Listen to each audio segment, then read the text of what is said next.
Hello everyone, good morning to all of you. Exercise 3G start करने से पहले exercise 3F के बारे में थोड़ी सी डिस्कस कर लेते हैं। एक्सरसाइज 3F में क्वेश्चन सारे बताए गए थे, ओनली 11 नंबर को छोड़कर। 11 नंबर एक ऐसा क्वेश्चन है जिसको आप किए होंगे तो आपका हो सकता है एक दो आंसर मैच या एक दो डिजिट मैच न की हो, जिसने अपने मन से प्रैक्टिस की होगी, इस वजह से मैंने उसको छोड़ा था। इसके पीछे कारण क्या था कि हमको जैसे अंडर रूट निकालने में 2 प्लेसेस ऑफ डेसिमल कहा था ना, तो क्वेश्चन नंबर जो इसके पहले थे 9, 10 जिसमें √3 की वैल्यू निकालनी थी और √2.8 की वैल्यू निकालनी थी, उसमें हमने 2 प्लेसेस ऑफ डेसिमल तक निकाल लिया था।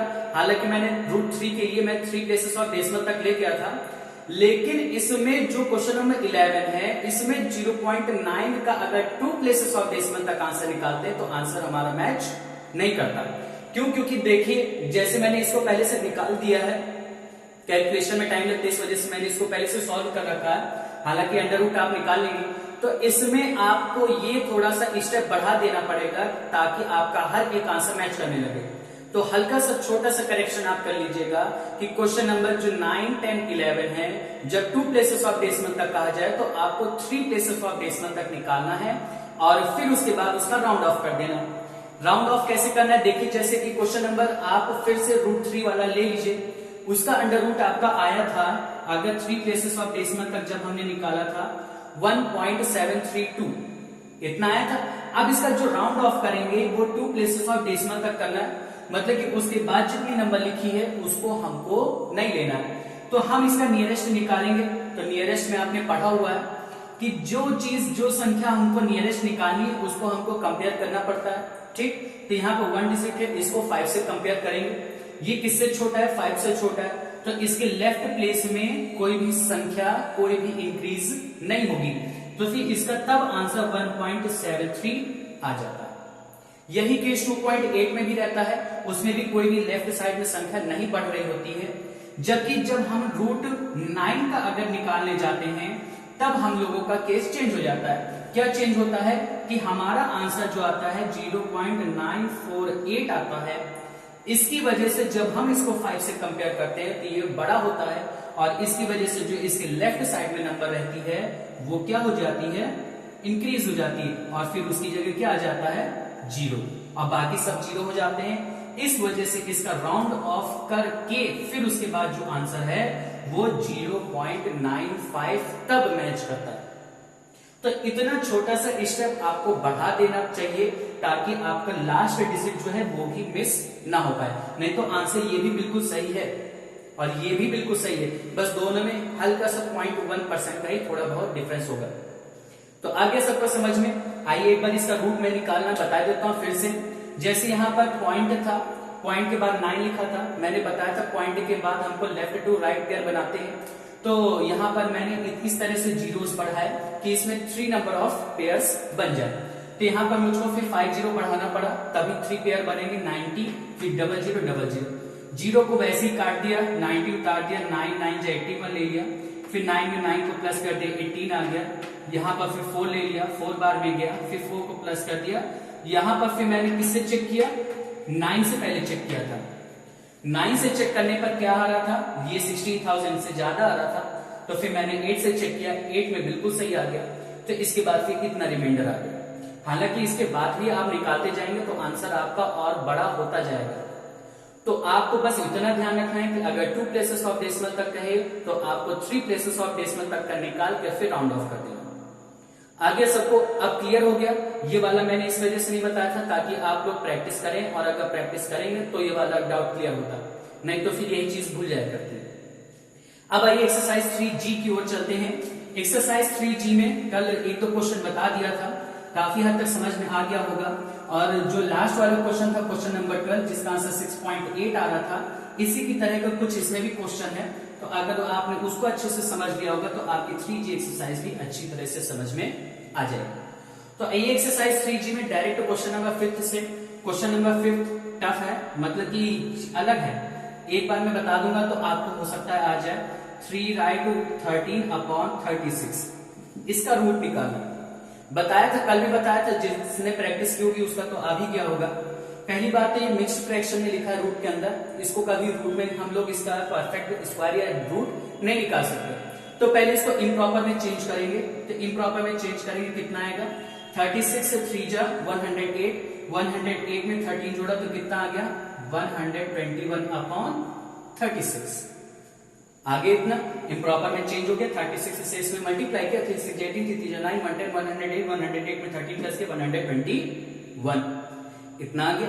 अब इसके बाद क्या करेंगे, ये जैसे ही मिल गया हमको, तो अगर जिसने लर्न किया होगा तो 11 जो 121 होता है वो 11 का स्क्वायर होता है, तो 121 की जगह 11 मल्टीप्लाई 11 लिख दिया और 36 की जगह 6 मल्टीप्लाई 6। जिसको याद होगा उसको बड़ी आसानी से आ जाएगा और जिसको नहीं याद होगा उसको फिर under root long division method से निकालना पड़ेगा। अब इसके बाद जैसे ही आ गया तो अंडर रूट की एक खासियत होती है या इसकी प्रॉपर्टी ही होती है कि अंडर रूट के अंदर जो भी नंबर पेयर्स में होती हैं तो अंडर रूट एक शर्त में हट जाया करता है। क्या कहता है कि जो पेयर में नंबर होंगी मैं तुम दोनों पेयर में से किसी एक को अपने साथ ले जाऊंगा, हर एक पेयर में से ये एक नंबर ले जाया करता है, फिर उसके बाद हटता है। तो मतलब कि जैसे ही अंडर रूट हटेगा वैसे ही ये एक 11 को ऊपर से बैक कर दिया और नीचे से 6 को भी अपने साथ ले गया, तो बेचारे कौन बचे केवल 11/6। अब हमारा क्वेश्चन अगर मिक्स्ड फ्रैक्शन में है तो ये बताया होगा, कई बार मैंने बताया होगा कि अगर आपका क्वेश्चन मिक्स्ड फ्रैक्शन में हो तो आप कोशिश करिए कि आप उसका आंसर भी मिक्स्ड फ्रैक्शन में दिया करिए। तो इसका मिक्स्ड फ्रैक्शन में चेंज करेंगे 6 1 6 राइट 5/6, इसका क्या हो गया आंसर हो गया। आया सबको समझ में, है ना, बहुत इजी। तो बस आपको कुछ नहीं करना है, इम्प्रॉपर से मिक्स्ड फ्रैक्शन से इम्प्रॉपर में चेंज करिए, इम्प्रॉपर को सॉल्व करिए और आपका आंसर आ जाएगा। फिर उसके बाद आइए क्वेश्चन नंबर नेक्स्ट लेते हैं ऑन 324। अब इसका अंडर रूट निकालते हैं। तो सबसे पहली बात कि फिर इसको इम्प्रॉपर फ्रैक्शन में चेंज करेंगे। आइए चेंज करते हैं, 4 4 16 4 2 8 1 9 4 3 12 में 73 जोड़ेंगे, कितना आ जाएगा, यहाँ पर आएगा 9, यहाँ पर आएगा 6, यहाँ पर आएगा 3 1369, है ना, 1369 सही है। अब 1369 आ गया, मतलब इसको लिखा जा सकता है अंडर रूट 1369 अपॉन 324 हो गया इतना। अब फिर वही चीज आ गई, अब 1369 का तो आपने लर्न किया होगा, हालांकि ये किसका होता है 37 का होता है। जिसने नहीं लर्न किया कोई प्रॉब्लम नहीं है, अगर आपका नहीं आ रहा है तो आप इसका फिर तुरंत अंडर रूट निकाल लीजिए एट इंस्टेंट ऑफ टाइम, उसी समय। तो 3 3 9 स्पीड से निकालिए, यहाँ पर आएगा 4 6 9, यहाँ पर आएगा 3 प्लस होगा 6 होगा, यहाँ पर 9 है तो 7 से लेंगे, यहाँ पर 7 7 जा 49, कैरी 4 7 6 जा 42 और 4 46 कट गया, 37 आया। मतलब इसको हम लिख सकते हैं रूट के अंदर 37 मल्टीप्लाई 37 अपॉन 324 का तो लर्न होगा 25 तक आ ही था, 324 किसका होता है 18 का, तो इसके बाद क्या आ जाएगा 37/18 आ गया। अब इसके बाद फिर इसको मिक्स्ड फ्रैक्शन में चेंज कर देंगे, 18 1 18 2 जा 36, यहाँ पर 2 आएगा, 2 राइट 1/18 इसका आंसर हो गया। 3 राइट 33/289। फिर वही चीज इसको फिर से चेंज करते हैं, 3 9 जा 27 कैरी 2, 3 8 जा 24 26 कैरी 2, 3 2 जा 6 7 8 33 जोड़ेंगे तो इसमें आएगा, यहाँ पर 10 आएगा, यहाँ पर फिर 10 आएगा, यहाँ पर 9 आएगा, इसका मतलब आ जाएगा अंडर 900/289 आगे इसमें। अब उसके बाद तो ये वाला बहुत इजी हो गया, 900 का तो आपको पता होगा ना किसका होता है, 900 हो जाएगा 30 का, तो आपको जरूरत नहीं है बार बार उसको दिखाने की, रूट अंडर रूट में 30 मल्टीप्लाई 30 ऐसे करने की जरूरत नहीं। अगर आपको आता है तो डायरेक्ट लिखिए 30/17 का होता है 289, ना लर्न तो लर्न कर लीजिएगा, नहीं तो बार बार लॉन्ग डिवीजन मेथड निकालना पड़ेगा। फिर उसके बाद नेक्स्ट फ्रैक्शन में फिर अगेन चेंज कर देंगे इसको, 17 1 17 राइट 17 को इसमें सब्ट्रैक्ट करेंगे, 10 में 7 काटा 3 1 राइट 13/17 इसका आंसर। आगे समझ में। अब इसके बाद देखिए क्वेश्चन चेंज हो गया, जैसे ही आपको लगने लगा कि अब तो ये वाला क्वेश्चन आ जाएगा, बार बार क्यों सर बता रहे हैं, उसके वैसे ही बुक वालों ने क्वेश्चन राइटर ने चेंज कर दिया। फिर समझिए क्वेश्चन नंबर 8 में देखिए लिखा है √80/√405। ऐसा क्वेश्चन आ गया कि इसका तो रूट भी नहीं निकल रहा, ना इसका रूट निकल रहा है। इसकी जगह 400 होता तुरंत 20 लिखते, इसकी जगह 90 होता तो भी ना आता, 81 होता तो 9 लिख देते, 9/20 तुरंत इसका आंसर हो जाता। लेकिन इसमें प्रॉब्लम हो गई, तो इस प्रॉब्लम को सॉल्व कैसे करेंगे? प्राइम फैक्टराइजेशन से। प्राइम फैक्टराइजेशन मतलब पहले एक का मैं बता दे रहा हूं, ऐसे करना है, कर चुके होंगे। 2, 40, फिर 2, 20, फिर 2, 10, फिर 2, 5, फिर 5, 1, ऐसे किया करते थे, क्लास 6 में था भी ये। तो इसको क्या करना है आपको कि रूट 80 में जितनी प्राइम नंबर आई हैं तो उसको ऐसे ही रूट के अंदर लिख देना। कैसे? 2 मल्टीप्लाई 2 मल्टीप्लाई 2 मल्टीप्लाई 2 मल्टीप्लाई 5, 1 2 3 4 5 हो गया। सेम कंडीशन इसके साथ भी वही अप्लाई होगी। रूट 405 को क्या लिखेंगे? पहली बात तो 5 4 9 डिविजिबल बाय रूट 3 की जगह 3 से कट रहा है, तो यहां पर आएगा मेरे ख्याल से 3, फिर 3 आ रहा है, फिर 3 आ रहा है, फिर 3 आ रहा है और फिर लास्ट में 5 बच रहा है। चेक कर लीजिए। प्राइम फैक्टराइजेशन अगर आपका मन है पहले 5 से निकालने का तो भी गलत नहीं, 5 से काटेंगे 81 आ जाएगा, और 81 तो आपको पता होगा 3 की पावर 4 होता है, 3 3 9 3 27 3 81। अब इसके बाद फिर वही चीज, रूट के अंदर जितने नंबर का पेयर बन रहा है उनमें से रूट हट जाएगा। मतलब कि इसका पेयर बन रहा है तो 1 2, फिर इसका पेयर बन रहा है तो 1 2, इसका नहीं बन रहा तो रूट नहीं गया, रूट अभी भी इसके साथ लगा रहेगा। वो बार बार कहता है कि मैं जब तक पेयर नहीं बनेगा मैं यहां से नहीं हिलूंगा, तो अभी भी देखिए रूट 5 को लिए बैठा है, 5 रूट को लिए बैठा है। फिर इसी तरह यहां से हटाया हमने तो इसका बन गया, फिर इसका बन गया और फिर इसका नहीं बन रहा तो ठीक है, कोई बात नहीं, लिए रहो, बाद में समझ लेंगे। फिर उसके बाद आइए इसको सॉल्व किया हमने तो 2 2 जा 4 अपॉन 3 3 जा 9, ये इसका आंसर। कैसे आंसर आया? रूट 5 से रूट 5 अब तो कट जाएगा, रूट 5 बन जा रूट 5, रूट 5 से तक कट गया, 1 बचा, 2 2 जा 4 3 3 जा 9, 4/5 4/9 इसका आंसर हो गया। और आपको याद होगा कि पिछले जो एक्सरसाइज में रेक्टेंगल और स्क्वायर वाला क्वेश्चन था जिसका आंसर 6.8 आ रहा था, कुछ ऐसे ही सॉल्व किया गया था। तो मतलब कि वो तरीका कोई खराब नहीं है, वो तरीका तो और भी ज्यादा अच्छा है। मतलब कि आपके पास कई तरीके में बता दिया इसी वजह से, ताकि आप क्वेश्चन जैसे चेंज हो जाए वैसे ही आप अपने अकॉर्डिंग उस तरीके को, कौन सा मेथड उस क्वेश्चन के लिए सुटेबल होगा, आपको तुरंत आना चाहिए। ठीक, फिर आइए क्वेश्चन नंबर 9 देखते हैं। 1183 अपॉन 2023 इसका रूट दिया गया। ठीक, ऐसा कुछ क्वेश्चन लिखा है, ठीक है, कोई बात नहीं। आइए चेक करते हैं। 3 से चेक किया नहीं कटा, 5 से चेक किया नहीं कटा, 7 से चेक करिए। 3 2 जा 6, 180 में 6 से सब्ट्रैक्ट किया 112 आया, 112 में 2 2 जा 4, 11 में 4 से सब्ट्रैक्ट किया 7 आया, और 7 7 से कटता है, मतलब कि ये डिविजिबिलिटी 7 को प्रूफ कर रही, मतलब कि 7 से ये कट जाएगा। तो जैसे ही इसको 7 से काटा, मतलब कि एक रूट के अंदर तो 7 आ गया। फिर इसके बाद क्या बचेगा? 7 1 जा 7, 48, 7 6 जा 42, और फिर 63, 7 9 जा 63, 169, तो यहां पर 169 इतना हो गया। अभी इसको बाद में समझ लेंगे ना। फिर अंडर रूट में ये, फिर इसको अगर ध्यान दीजिए, ऊपर एक 7 मिल गया, मतलब कि ये 7 दिक्कत कर रहा, तो मुझको लगता है 99.99% ये भी 7 से डिविजिबल होगा। 7 से चेक करते हैं। 3 2 जा 6, 202 में 6 को काटा 196, 6 2 जा 12, 19 में 12 को काटा 7 है, 7 से कट रहा है, काटते हैं। तो मतलब कि एक 7 तो आएगा ही प्राइम फैक्टराइजेशन में। प्राइम फैक्टराइजेशन कर लीजिएगा, 7 से काटिए तो 169 है।